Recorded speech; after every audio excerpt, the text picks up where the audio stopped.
നമസ്കാരം.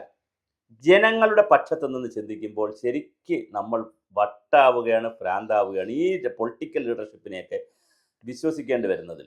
ഞാൻ പറഞ്ഞു വരുന്നത് കേന്ദ്ര ബഡ്ജറ്റിനെ കുറിച്ചാണ്. രണ്ട് വിഷയങ്ങൾ, അത് രണ്ടും അലങ്കോലമാക്കിയിരിക്കുകയാണ്. ഒന്ന് എയിംസ് കേരളത്തിൽ ശരിക്കും എയിംസ് തരുമോ? അതൊരു കേന്ദ്ര ഗവൺമെൻറ് പറയേണ്ട ഒരു ഉത്തരമാണ്. 100 ദിവസത്തെ പരിപാടികൾ ഉൾപ്പെടുത്തി 5 സംസ്ഥാനങ്ങളിൽ എയിംസ് കൊടുക്കുമെന്ന് പറഞ്ഞ് കേരള സംസ്ഥാനത്തിന് എയിംസ് തരാം എന്ന് പറഞ്ഞപ്പോൾ ഇവിടെ 250 ഏക്കർ സ്ഥലം എടുത്ത് കൊടുത്തില്ല.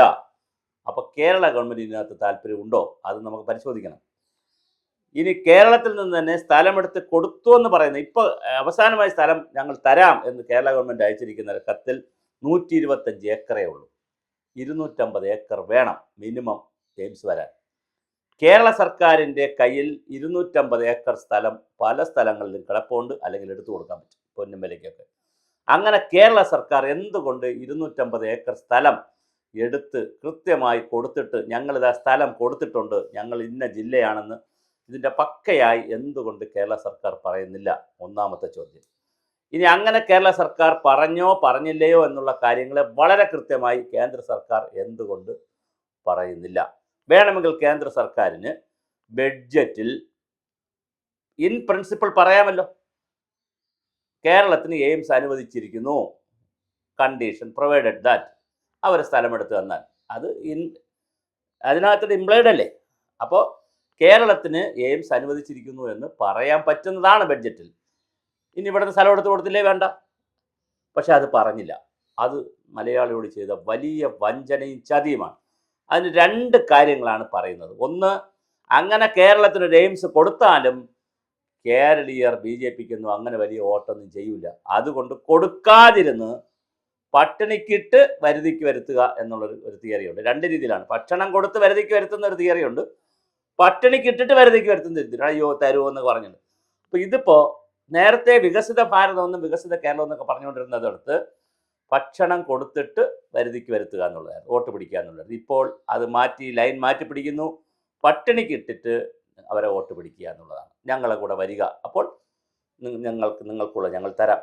ഇതാണ് പുതിയ സ്ട്രാറ്റജി എന്നാണ് തോന്നുന്നത്. നമ്മളല്ല, അത് ആണോ എന്നറിയില്ല. രാജീവ് ചന്ദ്രശേഖരും സുരേഷ് ഗോപിയും പിന്നെ ജോർജ് കുര്യനും ഒക്കെ പറയേണ്ട കാര്യമാണ്, നമുക്കത് അറിയത്തില്ല. എന്തായാലും കേരളത്തിൽ എയിംസിൻ്റെ കാര്യത്തിൽ വലിയൊരു അവഗണന വന്നു. അതിനേക്കാൾ വലിയൊരു കൗതുകമാണ് പൊന്നാനിയിൽ ഇന്ന്, മലപ്പുറം ജില്ലയിലെ പൊന്നാനിയിൽ ഇന്ന് മെട്രോമാൻ ഇ ശ്രീധരൻ 90ാമത്തെ വയസ്സിൽ ഒരു ഓഫീസ് തുറക്കുന്നു. എന്തിനു വേണ്ടി? കഴിഞ്ഞ ദിവസം അശ്വിനി വൈഷ്ണവിനെ പോയി കണ്ടു. ഇന്ത്യൻ റെയിൽവേ മന്ത്രി അശ്വിനി വൈഷ്ണവിനെ ഈ ശ്രീധർ പോയി കണ്ടു, ശ്രീധരൻ മാഷ് പോയി കണ്ടു. ശ്രീധരൻ മാഷ് അവിടെ കണ്ടപ്പോൾ അവിടെ പറഞ്ഞെന്താണ്? നിങ്ങൾ ശരി, തത്വത്തിൽ അദ്ദേഹം കൊടുത്ത പ്രപ്പോസൽ അംഗീകരിക്കാം, എന്നാൽ അവിടെ നിന്നൊരു പേപ്പർ കൊടുക്കണ്ടേ? ഈ ശ്രീധരനെയോ DMRCയോ ചുമതലപ്പെടുത്തിയിരിക്കുന്നു. ചുമതലപ്പെടുത്തിയെന്ന് പറഞ്ഞ് വരണമെന്ന് നിർബന്ധം കംപ്ലീറ്റ് വരില്ലല്ലോ. ചുമതലപ്പെടുത്തിയാൽ അതിൻ്റെ റിപ്പോർട്ടായി, പ്രോജക്റ്റ് റിപ്പോർട്ടായി, എൻവയോൺമെൻറ്റൽ ഇമ്പാക്റ്റ് അസസ്മെൻറ്റായി, സോഷ്യൽ ഇമ്പാക്റ്റ് അസസ്മെൻറ്റായി, ഒരുപാട് പ്രൊസീജിയർ, സ്ഥലമെടുപ്പായി, ഒരുപാട് പ്രൊസീജിയർ കഴിഞ്ഞില്ലേ വരത്തുള്ളൂ. പക്ഷേ പ്രാഥമിക പേപ്പർ ഇൻ പ്രിൻസിപ്പിൾ അല്ലേ? അതെന്തുകൊണ്ട് അതിലും പുറപ്പെടുവിച്ചില്ല? ഇന്നിപ്പോൾ പൊന്നാനിയിൽ ആഫീസ് തുറന്നതിന് ശേഷം കേന്ദ്ര ഗവൺമെൻറ് ഒരാഴ്ചക്കകത്ത് പ്രഖ്യാപിക്കുമെന്ന് പറയണം. അതെന്ത് പ്രഖ്യാപനമാണ്? അപ്പോൾ ബഡ്ജറ്റിൽ വളരെ കൃത്യമായി കേരളത്തെ ചതിക്കുകയും പറ്റിക്കുകയും വഞ്ചിക്കുകയും ചെയ്തതിന് മാത്രമല്ല, രാജീവ് ചന്ദ്രശേഖറിൻ്റെ ഒരു ചോദ്യം നമുക്ക് ദഹിക്കാത്തൊരു ചോദ്യമാണ് പുള്ളി ചോദിച്ചത്. അതായത്, കഴിഞ്ഞ പ്രാവശ്യം തന്ന പൈസ നിങ്ങൾ ചിലവാക്കിയില്ലല്ലോ, അതുകൊണ്ട് ഇപ്രാവശ്യം പൈസ തന്നില്ലല്ലോ. എയിംസും കഴിഞ്ഞ പ്രാവശ്യത്തെ പൈസയായിട്ട് എന്ത് ബന്ധം? അതുപോലെ തന്നെ പിന്നെ അതിവേഗ റെയിൽവേയും കഴിഞ്ഞ പൈസയായിട്ട് എന്ത് ബന്ധം? വേണ്ട, കേന്ദ്ര ഗവൺമെൻറ്റിൻ്റെ തന്നെ എന്തെങ്കിലും പ്രോജക്റ്റുകൾ എന്തുകൊണ്ട് കേരളത്തിന് അനുവദിച്ചില്ല? മറ്റേ നിൽക്കട്ടെ, കേരള സർക്കാരിന് പൈസ കൊടുക്കുന്ന അവിടെ നിൽക്കട്ടെ, കേന്ദ്ര ഗവൺമെൻറ്റിന് തന്നെ 1-2 പ്രോജക്റ്റ് ഈ രാജ്യത്ത് മുഴുക്ക അനുവദിക്കുന്നതിൻ്റെ ഭാഗമായി കേരളത്തിൽ അനുവദിക്കുന്നത്. ഇപ്പോൾ ഈ പിന്നെ ആയുർവേദത്തിലൊരു റിസർച്ച് സെൻ്ററൊക്കെ പറയുന്നുണ്ട്, ഒരു എയിംസ് പോലത്തെ ആയുർവേദ എയിംസിനെ കുറിച്ചൊക്കെ പറയുന്നുണ്ട്. പക്ഷെ അതും ഇങ്ങനെ പ്രിൻസിപ്പിളിലേക്ക് കിടക്കുന്നതേ ഉള്ളൂ. തേങ്ങയുമായി ബന്ധപ്പെടുത്തിയിട്ടുള്ള ചില കോക്കനട്ടിൻ്റെ ഡെവലപ്മെൻറ്റിന് വേണ്ടി ചില കാര്യങ്ങൾ പറയുന്നു. പിന്നെ കൊല്ലം ഈ ചവറ പ്രദേശത്തെ മിനറൽസ് എടുക്കുന്നതിൻ്റെ ഒരു ഇടനാഴി വരും എന്നൊക്കെ പറയുന്നു. അങ്ങനെ ചില കാര്യം, പിന്നെ അങ്ങനെ ചില കാര്യങ്ങളൊക്കെ പറയുന്നു. പക്ഷെ അതല്ലാതെ കേരളത്തിന് കോൺക്രീറ്റ് ആയിട്ടുള്ള ഒരു കാര്യം എന്തുകൊണ്ട് തന്നില്ല എന്ന് BJPക്ക് വിശദീകരിക്കേണ്ടി വരും. അത് പറയുമ്പോൾ കഴിഞ്ഞ പ്രാവശ്യം നിങ്ങൾക്ക് തന്നില്ലല്ലോ, ഇന്നലെ തന്ന ഭക്ഷണം നീ കഴിച്ചോടോ എന്ന് ചോദിച്ചിട്ടല്ല ഇന്ന് മേശ ചോദിക്കുമ്പോൾ ഇന്ന് എന്തെങ്കിലും അടിസ്ഥാന സൗകര്യം ചോദിക്കുമ്പോൾ ഇന്നലത്തെ ഭക്ഷണം കഴിച്ചോ എന്ന് ചോദിക്കരുത്. രണ്ട് കോൺടെസ്റ്റാണ്.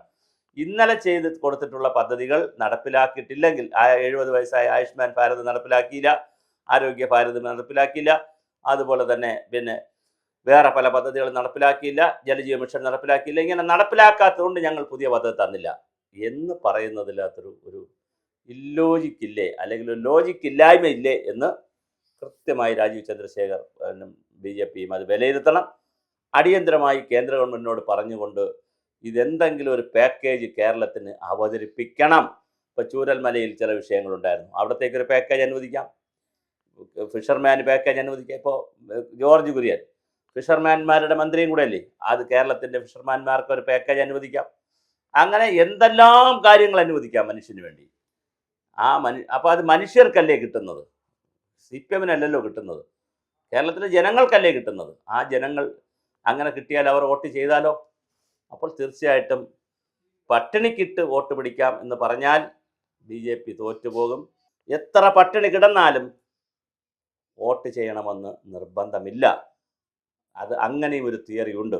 ഒരു നിഷേധത്തിലേക്ക് ജനങ്ങൾ പോയാൽ BJP ഇപ്പം കിട്ടിക്കൊണ്ടിരിക്കുന്ന 14% അല്ലെങ്കിൽ കഴിഞ്ഞ ലോക്സഭാ തെരഞ്ഞെടുപ്പിന് കിട്ടിയ 19% കിട്ടിക്കൊള്ളണമെന്ന് നിർബന്ധമില്ല. BJPക്ക് വളരെ അനുകൂലമായ ഒരു ട്രെൻഡ് കേരളത്തിൽ ഉണ്ടായി വന്ന സാഹചര്യത്തിൽ, പ്രത്യേകിച്ച് തിരുവനന്തപുരത്തെ കോർപ്പറേഷൻ പിടിച്ച സാഹചര്യം, രാജീവ് ചന്ദ്രശേഖർ നേമത്ത് മത്സരിക്കുന്ന സാഹചര്യം, V മുരളീധരൻ കഴക്കൂട്ടത്ത് മത്സരിക്കുന്ന സാഹചര്യം, തിരുവനന്തപുരം സെൻട്രലിലും വട്ടിയൂർക്കാവിലും ഒക്കെ BJP കാൻഡിഡേറ്റ്സ് വളരെ സ്ട്രോങ് കാൻഡിഡേറ്റ്സ് വരുന്ന സാഹചര്യം, മഞ്ചേശ്വരത്ത് ഒന്നുകൂടി K സുരേന്ദ്രൻ പോകുന്ന സാഹചര്യം, അങ്ങനെ വളരെ അനുകൂലമായിട്ടുള്ളൊരു ടെമ്പോ നിലനിൽക്കുമ്പോഴാണ് പെട്ടെന്ന് അതിനകത്ത് വെള്ളം കോരി ഒഴിച്ചതുപോലെ, ആരുടെയോ ബുദ്ധി വർക്ക് ചെയ്തതുപോലെ ഇത് താഴേക്ക് പിടിച്ചു. അതേസമയം ഇപ്പോൾ എയിംസോ അതിവേഗ റെയിൽവേയോ അല്ലെങ്കിൽ ഏതെങ്കിലും പുതിയ 1-2 പദ്ധതി കേരളത്തിന് കൊടുത്തിരുന്നെങ്കിൽ തീർച്ചയായിട്ടും അതിൻ്റെ പേരിൽ ഞങ്ങൾ വികസിത ഭാരതത്തിൻ്റെ ഭാഗമായി വികസിത കേരളത്തിലേക്ക് ഞങ്ങൾക്ക് അധികാരമില്ലാഞ്ഞിട്ടേ ഇതൊക്കെ തന്നു, അതുകൊണ്ട് അടുത്ത അധികാരം വരുമ്പോൾ ഞങ്ങൾ ഇവിടെ എടുത്തു മറിക്കുമെന്നൊക്കെ പറഞ്ഞ് മുന്നോട്ട് പോകാമായിരുന്നു. പക്ഷേ അത് സംഭവിച്ചില്ല. ആലുങ്ക പഴുക്കുമ്പോൾ കാക്കയ്ക്ക് വാപ്പുണ്ടെന്ന് പറഞ്ഞതുപോലെ സാഹചര്യത്തിനനുസരിച്ച് ഉയരാൻ BJPക്ക് കഴിയുന്നില്ല എന്നുള്ളത് വളരെ വളരെ വളരെ നിരാശാജനകമാണ്. ഒരു കാരണവശാലും അങ്ങനെയല്ല വരേണ്ടിയിരുന്നത്.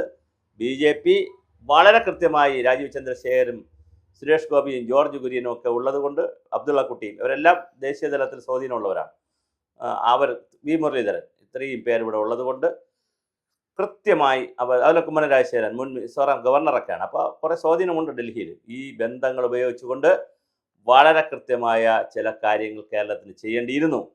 അത് ചെയ്യാതെ കേവലം സാങ്കേതികത്വത്തിൽ പറഞ്ഞ് സ്ഥലമെടുത്ത് കൊടുത്തില്ല അപ്പോഴത്തരും എന്നൊക്കെ പറയുന്നത് ഒരു സുഖമുള്ള കാര്യമല്ല. ബഡ്ജറ്റിൽ അത് തീർച്ചയായിട്ടും പ്രഖ്യാപിക്കാമായിരുന്നു, പ്രഖ്യാപിച്ചില്ല. അതിൽ കടുത്ത പ്രതിഷേധം ജനങ്ങൾക്കുണ്ടാകും. ആ പ്രതിഷേധം വോട്ടിൻ്റെ രൂപത്തിൽ നെഗറ്റീവായി അടിച്ചാൽ BJP പിടിക്കുന്നിടത്ത് കാര്യങ്ങൾ നിൽക്കില്ല എന്നുള്ളതാണ് നമുക്ക് പറയുവാനുള്ളത്.